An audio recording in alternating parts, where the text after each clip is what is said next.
जरा सोचिए, अगर दो देशों के बीच सीधा व्यापारिक रास्ता बंद हो जाए तो क्या व्यापार पूरी तरह रुक जाता है? आमतौर पर जवाब होगा हाँ, लेकिन भारत और अफगानिस्तान की कहानी बिल्कुल अलग है।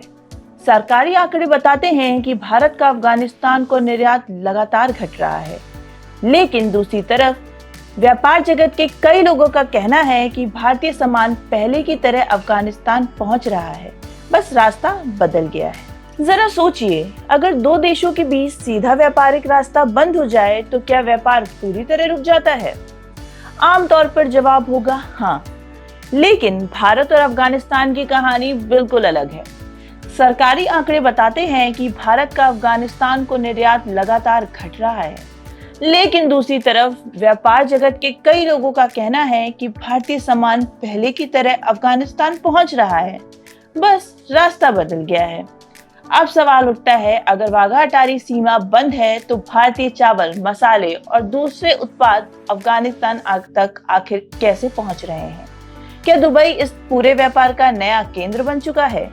आज इस वीडियो में हम इन्हीं सवालों के जवाब तलाशेंगे और समझेंगे कि आखिर भारत, अफगानिस्तान, पाकिस्तान और यूएई के बीच चल रहा ये पूरा व्यापारिक समीकरण कैसे काम करता है। तो चलिए शुरू करते हैं।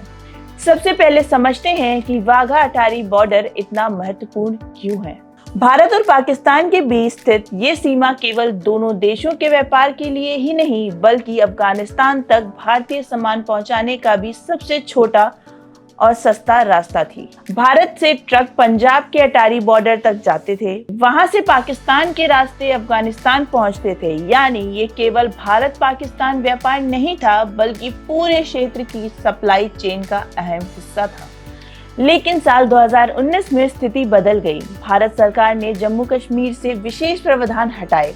इसके बाद भारत और पाकिस्तान के रिश्ते और तनावपूर्ण हो गए। इसी दौरान पाकिस्तान ने भारत से अफगानिस्तान जाने वाले ट्रांजिट व्यापार को रोक दिया। इस फैसले के बाद भारत के सामने सबसे बड़ा सवाल था, अब अफगानिस्तान तक सामान पहुंचेगा कैसे? अगर केवल आधिकारिक भारतीय आंकड़ों को देखें तो ऐसा लगता है कि भारत का अफगानिस्तान के साथ व्यापार काफी कमजोर हो गया है। वित्तीय वर्ष 2022 में भारत अफगानिस्तान को निर्यात लगभग 4,129 करोड़ रुपए था, लेकिन वित्तीय वर्ष 2026 तक ये घटकर लगभग 2,239 करोड़ रुपए रह गया, यानी लगभग आधा। वहीं दूसरी ओर अफगानिस्तान से भारत का आयात बढ़कर लगभग 5,837 करोड़ रुपए पहुंच गया। यानी पहली नजर में ऐसा लगता है कि भारत अफगानिस्तान को कम बेच रहा है और वहां से ज्यादा खरीद रहा है।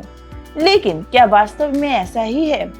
यहीं से कहानी दिलचस्प हो जाती है, क्योंकि व्यापार विशेषज्ञ कहते हैं कि सरकारी आंकड़े पूरी तरह तस्वीर नहीं दिखाते। अब समझते हैं इस पूरी कहानी का सबसे महत्वपूर्ण शब्द। मान लीजिए भारत ने अपना सामान दुबई भेजा।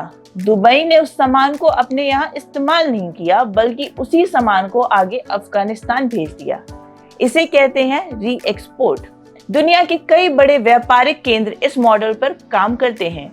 यूएई खास तौर पर दुबई लंबे समय से मध्य एशिया, अफ्रीका और पश्चिम एशिया के लिए एक वैश्विक व्यापारिक हब रहा है। लेकिन कई बार सामान में अंतिम उपभोक्ता कोई और देश होता है, लेकिन रिकॉर्ड में पहला खरीदार यूएई दिखाई देता है। यहीं से भारत और अफगानिस्तान व्यापार की नई कहानी शुरू होती है। यूएई के व्यापारिक आंकड़े बताते हैं कि 2021 से 2024 के बीच अफगानिस्तान को होने वाले री एक्सपोर्ट में दोगुने से ज्यादा की बढ़ोतरी हुई। इसी दौरान भारत और यूएई के बीच कुल व्यापार भी लगभग 5.40 लाख करोड़ रुपए से बढ़कर करीब 8.93 लाख करोड़ रुपए पहुंच गया है। अब इन दोनों आंकड़ों को साथ रखकर देखें तो कई विशेषज्ञ मानते हैं कि भारत का कुछ सामान पहले यूएई जाता है और वहां से अफगानिस्तान भेजा जाता है।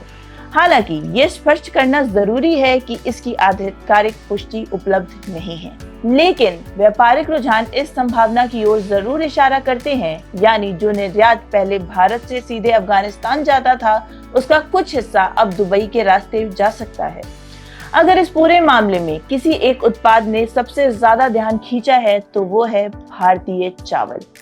सरकारी आंकड़ों के मुताबिक 2021 में भारत ने अफगानिस्तान को लगभग 109 करोड़ रुपए का चावल निर्यात किया, लेकिन कुछ ही समय बाद ये आंकड़ा लगभग शून्य के करीब पहुंच गया। फिर बाद के वर्षों में इसमें थोड़ी बढ़ोतरी दिखाई देती है, लेकिन बासमती निर्यातों का कहना कुछ और है। उनके मुताबिक व्यापार पूरी तरह बंद नहीं हुआ है। भारतीय कंपनी चावल पहले यूएई भेजती है, फिर यूएई के व्यापारी वही चावल अफगानिस्तान को निर्यात कर देते हैं। अगर ऐसा हो रहा है तो भारतीय सरकारी आंकड़े में वह निर्यात भारत यूएई व्यापार के रूप में दर्ज होगा, भारत अफगानिस्तान व्यापार के रूप में नहीं। यही वजह है कि कागजों में तस्वीर अलग दिखाई देती है। अब सबसे बड़ा सवाल है, क्या भारत का अफगानिस्तान को निर्यात वास्तव में घट गया है या फिर केवल उसका रास्ता बदल गया है?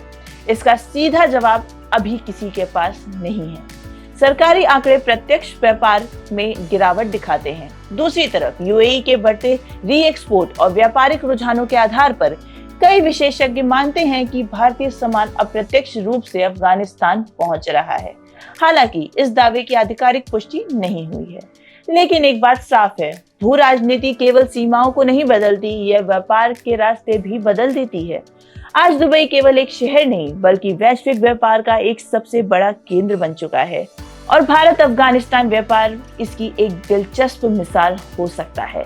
अब आपकी राय जानना चाहेंगे, क्या आपको लगता है कि भविष्य में भारत और अफगानिस्तान के बीच सीधा व्यापारिक रास्ता फिर से खुल सकता है या फिर दुबई जैसे री एक्सपोर्ट हब ही आगे इस व्यापार की सबसे बड़ी कड़ी बन रहे हैं? अपनी राय कमेंट बॉक्स में जरूर लिखिए। धन्यवाद।